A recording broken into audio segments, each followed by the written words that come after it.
Udumo kuNkulunkulu kweliphezulu nokuthula emhlabeni kubantu abathokozelwa nguye. Baba uNsibanda uyakubingelela ndlalifa izulu.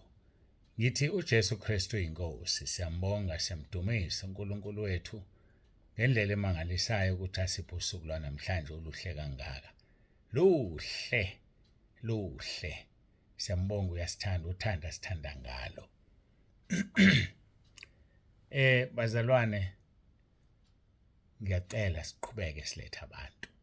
Ngishilo ukuthi sengiqalile igroup ka-11. Bayangena abantu kodwa iphansi igroup ka-11. Ngiyacela-ke niqhubeke bazalwane, nibalethe abantu.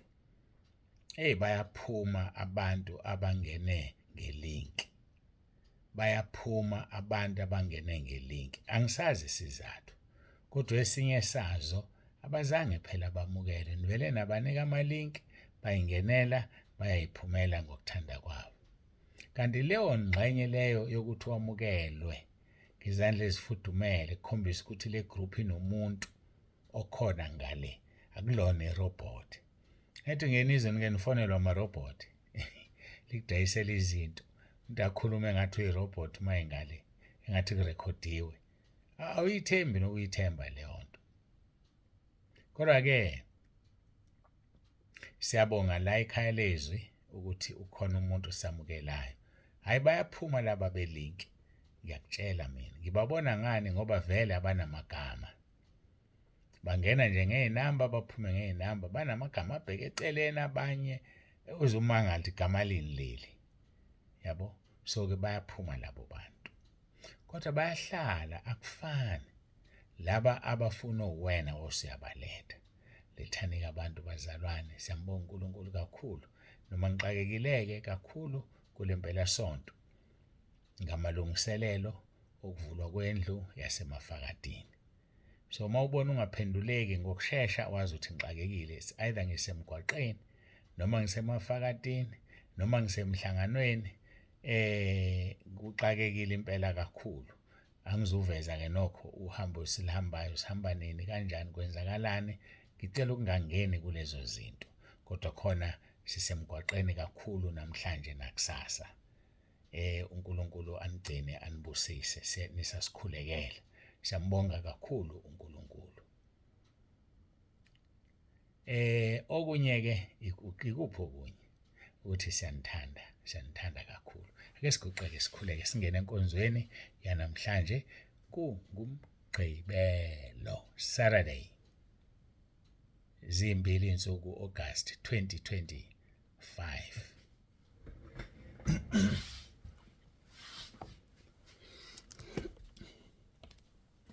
Siyambonga uNkulunkulu wethu kakhulu, siyamdumisa, masithandaze. Baba, egameni likaJesu ophilayo, siyabonga ukusigcina nokusilonda ngakho konke osenzele khona kusukela osukwini layizolo ngoLwesihlanu. Usigcinile kule ndlela esihambayo, namhlanje sinikela ukuphila kwethu kuwe. Siyazi ukuthi wena uNkulunkulu obhekene nohamba kwethu konke. Sisizeke Nkosi, ube kanye nathi sibeka nenkonzo yakusasa lapho sizobe sikhona. Siyacela ukuthi ube kanye nathi, uzambule ngomoya wakho ingcwele, usigcine, usilondoloze. Yiba nathi-ke Nkosi nasohambeni lwanamhlanje silihambayo. Konke sikubeka ezandleni zakho, konke sikunikela kuwena ngoba wena uNkulunkulu ophethe ukuphila kwethu. Sinikela kuwena uqobo lwethu, sinikela kuwena zonke izinto zethu, sinikela kuwena ngisho ibandla lasentabeni ngoba lingelakho, walithenga ngegazi lakho. Sinikela kuwe ngisho ikhaya lezwi ngoba lingelakho, wena owathanga iliqala. So ukuthi wathanga iliqala kusho ukuthi elami. Sinikela bonke Nkosi abasekhaya lezwi kuwena, bagcine ubalondoloze labo abalenza izwi, labo abavuma izono, labo ababhabhadiswayo, labo abayenzayo inkonzo, balondoloze bagcine baze bangene ezulwini ngamasango. Siyabonga uJesu Kristu inkosi, uJesu Kristu inkosi, uJesu Kristu inkosi. Amen. Siyambonga uNkulunkulu wethu kakhulu, siyamdumisa. Sizoqhubeka-ke lapho sigcine khona ngoLwesine ngoba inkonzo yezolo ngoLwesihlanu nibonile nani ivele yaba yiyona nje ayike asivuleke Matthew chapter 5 verse 9 babusisiwe abalamulayo ukuba bakuthiwa abantwana bakaNkulunkulu bayafuneka balamula uNkulunkulu uyabafuna ngezwi lenkosi eluHezekiel chapter 22 verse 30 ngafuna kuba umuntu wokubiya uthango emesikhaleni ngaphambi kwami ngenxa yezwe kuba ngingalichithi kepha ngimfumananga. uNkulunkulu is on the verge of destroying the earth. Kodwa manje engakalichithi izwe ufuna abantu abazoma esikhaleni. Ufuna abantu abazoma esikhaleni ukuze angalichithi izwe. Uma ulalelisisa kahle isikhala okukhulunywa ngaso la, isikhala sikamoya ayisenyama. Ngoba ngeke alichithi izwe lichithela ukungabi kwabikho kwabantu esikhaleni senyama. Ukhuluma ngesikhala sikamoya. Ukhuluma ngezinto zikamoya la. Ukuze angalichithi izwe ufuna abantu abazoma esikhaleni ezintweni zikamoya ayizenyama. Ngakho ngiyafisa ukuyigcizelela icace leyo ukuze bangabibikho abadidekayo bacabanga esinye isikhala. Sikhuluma ngesikhala sikamoya la. Ngoba ngeke alichithizwe alichithela ukuthi anisebenzi ningamavila newulima umhlabathi. Kodwa uzolichithizwa alichithela ukuthi izono zenu sezifinyelele kuyena njengoba enza ngesikhathi sikaZamcolo. Ukona komuntu kwase kufinyelele kuyena. Wabona ukuthi abantu akababhubhise ngamanzi. Namanje ke uyakhala uNkulunkulu. Ufuna abantu abazoma esikhaleni ukuze angalichithi izwe, abazoshumayela ukulunga ukuze angalichithi izwe. Asimeni ke esikhaleni bafowethu. Asimeni silibize igama lenkosi yethu Jesu. Ngoba ilona lodwa elisixazululo. Sho njalo izenzo 4 verse 12. Alikho elinye igama, ayikho futhi insindiso ngomunye kuphela leli elinikeziwe ebantwini phansi kwezulu, igama elithi uJesu Kristu inkosi. Asibheke uIsaiah 64 verse 7 uthi, kwakungekho walibiza igama lakho owazivusela ukubambelela kuwe. Kwakungekho. Uyafuna uNkulunkulu, ufuna umuntu ozoma esikhaleni, kodwa akekho ufuna ukubiza igama lakhe. Abantu banamahloni, bayasaba ukuthi bathi uJesu Kristu inkosi. Khona ababahlukumezayo emabandleni ukuthi nisho lani ukuthi uJesu Kristu inkosi. Khona ababahlukumezayo. Babiza umbhalo waseBhayibhelini njengento yomuntu, njengento yokomunye umuzi. Balahlekile, baphuphuthekisekile, badukisene. uJesu Kristu inkosi waye wonke umuntu. Uyinkosi yakho konke. Uyinkosi esihogweni. Uyinkosi emhlabeni, uyinkosi ezulwini, uyinkosi ezinzulwini zonke.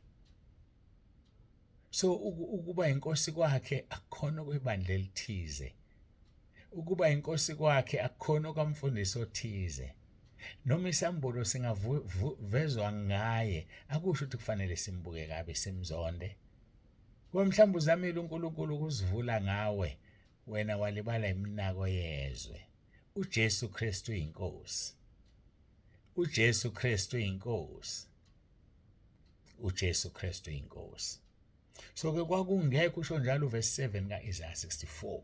Uthi kwakungekho walibiza igama lakho. Kwenzeka kanjani lokho? Noma siyakhohlisana, noma sisentabeni siyalibiza.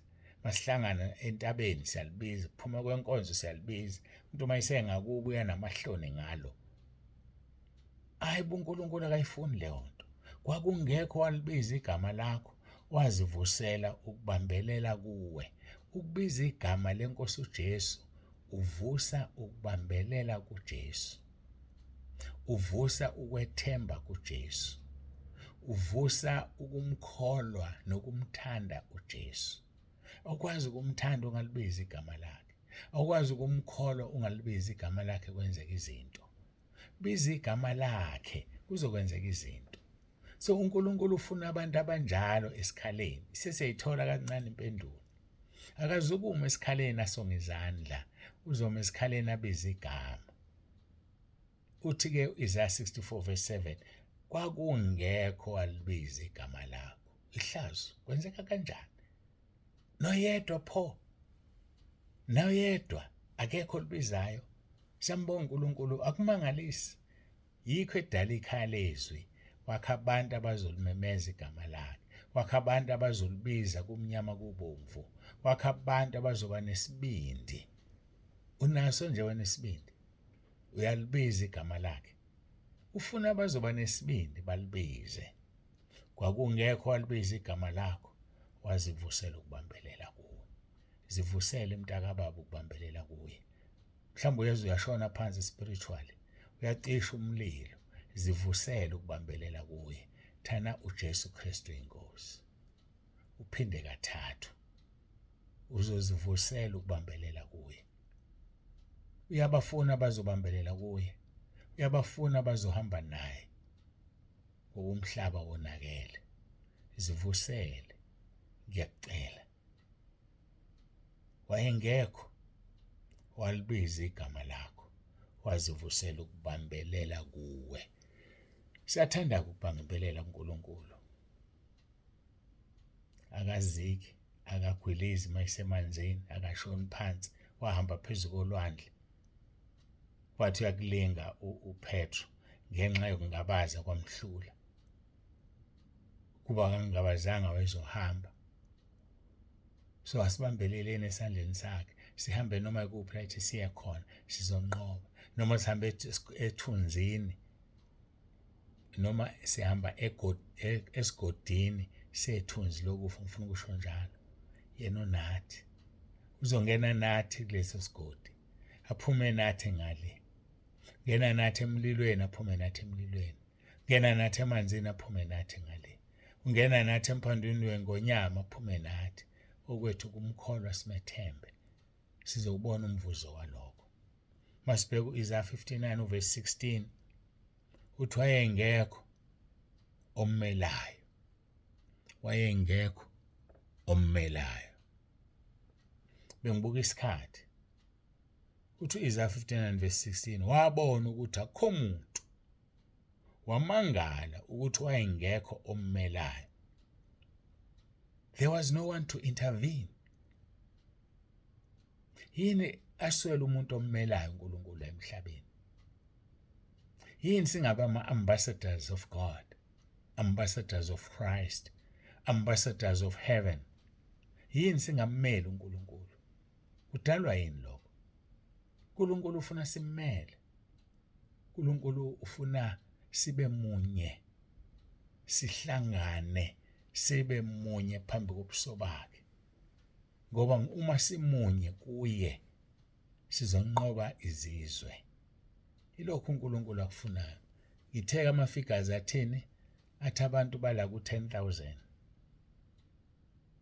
Uma singaba munye silo 10,000, ubani ongamelana nathi?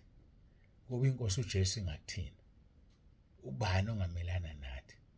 Lesibambaneni bafowethu sibe munye enkosini uJesu. Silibambe siseleli ivangeli. Sigijime nalo leli ivangeli. Sibe munye njengokuba yena emunye noBaba. Konke esikwenzayo sandulelane. Ubona abanye kuqala ubaqhubele phambili. Uhloniphe. Kuhlonipheni kwakho ungayikhadi indoda endala. uNkulunkulu akafuni lokho. Ungayikhadi indoda endala. Siyamthemba uNkulunkulu kakhulu, siyamkholwa. Thina sonke esisempini, thina sonke esibambise ithembiso sakhe esingayujabiso, wamthembisa kwenzeka. Ethembisa abani?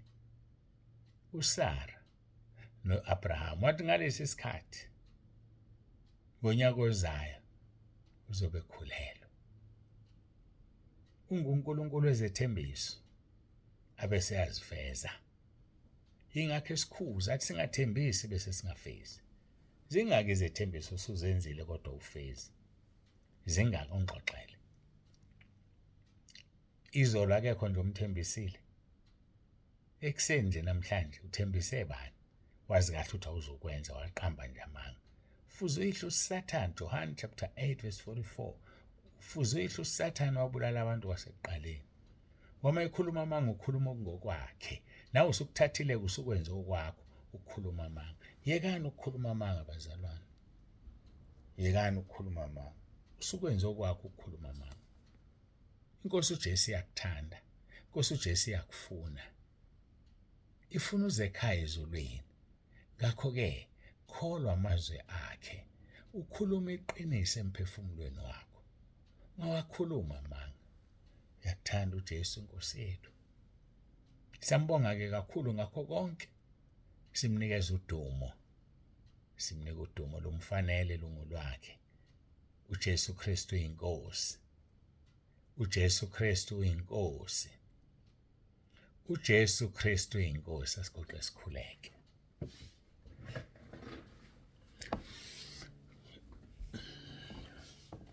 Baba wethu ongcwele, uNkulunkulu nomusa, siyakubonga namhlanje ngakho konke osenzele khona. Sisize sibe ngabaluzwayo izwi lakho balenze, ngoba masingalenzi ngeke siphumelele.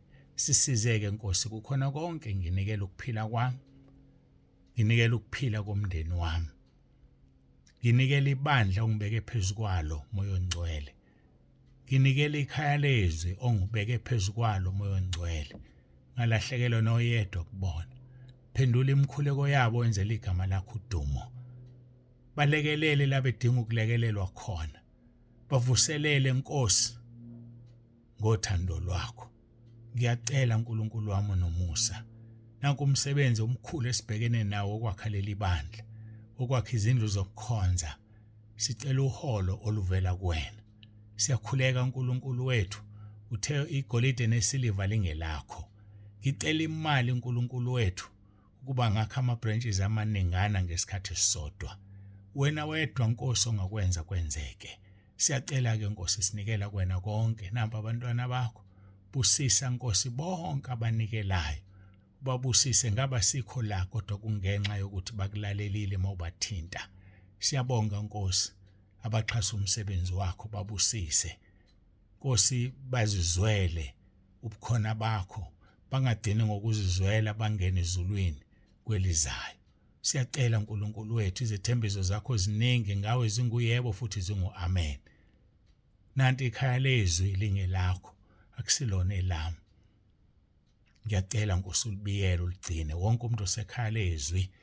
Umbiyele Nkosi, umgcine, umlondoloze, umzungeze ngemva nangaphambili, ubeke isandla sakho phezu kwakhe njengoba ushilo kuMahubo 139 verse 5 and 6. Inikela kweni intaba yendlu kaJehova kuyabonelelwa. Ibiyele Nkosi igcine uyilondoloze. Wena wathi ikwakhela ibandla lakhe eminyakeni 15 edlulileyo.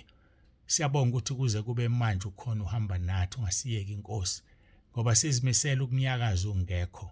Nampa befundisa onginikeze bona, ngiyabakhulekela Nkosi bonke. Ngiyabacelela Nkosi kuwena ubasize, ubaphe ukulalela, ubaphe ukulenza izwi lakho. Ubaphe ukuthi Nkosi sibe munye sibambisane. Bangabi bikho ababheka le, sibe sibheke le. Ngiyacela Nkosi ubasize, ngoba ngiyawazi umvuzo walokho kungalaleli kwalabo abangalaleli ubuhlungu ngendlela emangalisayo. Ngiyawazi umvuzo walabo Nkosi abaveza ithuba lokuthi igama lakho lihlambalazeke. Ngiyabazi nami Nkosi bakhona la. Ngiyabacelela kuwena uxolo. Ngiyacela uNkulunkulu wami ubaqoqe. Ngiyacela Nkosi ubaqondise, ngoba ngiyawazi umvuzo walento abayifunayo abayenzayo ebuhlungu ngalendlela. Sebenza-ke Nkosi, bonakalisa amandla akho.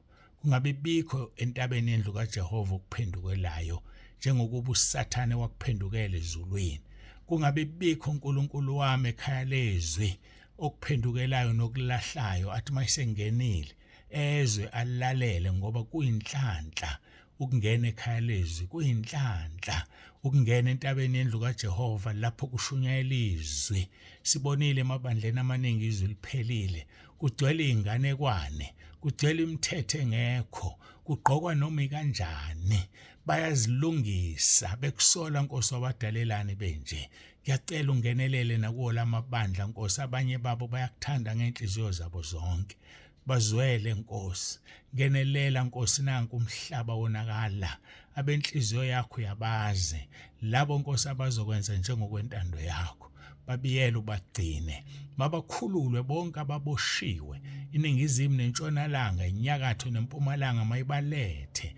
Onke amadodana namadodakazi, njengoba ushilo ku-Isaiah 43 verse 6 and 7, owadalela inkazimulo yakho maweze Nkosi ebandleni entabeni yendlu kaJehova kuyabonelelwa. Uyitshalile-ke le ntaba igcwele Nkosi indawo eziningi, amabranch asemaningi ngoba ufisa ukufinyelela noma ikuphi. Ngenelela-ke Nkosi, usize abantu abadukileyo bakhululwe emandleni obumnyama ngo-Isaiah 61 verse 1. Ngiyacela-ke Nkosi, kuba uphendule lo mkhuleko. Ngiyazi ukuthi angilutho, ngiyazi ukuthi angifanelwe lutho oluhle ngoba ngiyisona esikhulu. Ngibonga umusa owangenzela wona, ngibonga uthando owangithanda ngalo. Ngiyakubonga Nkosi, ngiswele ukuthi ngenze njani. Ingakho ngisebenza ngendlela engisebenza ngayo, ngizikhandla Nkosi, ingoba ngiswele ukuthi ngizokubonga ngani. Ngiyabonga owangenzela khona. Angazi ngabe ngikuphi, angazi ngabe kwenzakalani. Ngiyabonga Nkosi, ngiyabonga Nkulunkulu wami, ngiyabonga. Kwangathi ungasivula amehlo sonke sibone lapho siphuma khona. Usivula amehlo Nkosi, singadlali ngaleli vangeli, singadlali ngothando lwakho. Siyabonga Nkosi usithanda kwakho. Sigcina usilondoloze, uzusivuse ngomhla wokuphela. uJesu Kristu inkosi. uJesu Kristu inkosi. uJesu Kristu inkosi. Amen. Amen. Thank you, Lord. Thank you, Lord. Jesu Kristu inkosi. uJesu Kristu inkosi. Hallelujah, hallelujah. Hallelujah, ungcwele. Ungcwele. Ungcwele Jehova Sebaothi. Ungcwele umhlaba wonke ugcwele inkazimulo yakho. Bani ungamelana nathi uma wena ungakuthina? Moya wakho uhlale kuleli bandla. Moya wakho uhlale phakathi kwethu. Usihole moya ongcwele, sikulalele. Sibonga ukushaya uphawu ngawe, moya kaNkulunkulu ophilayo. uJesu Kristu inkosi. uJesu Kristu inkosi. uJesu Kristu inkosi. Amen.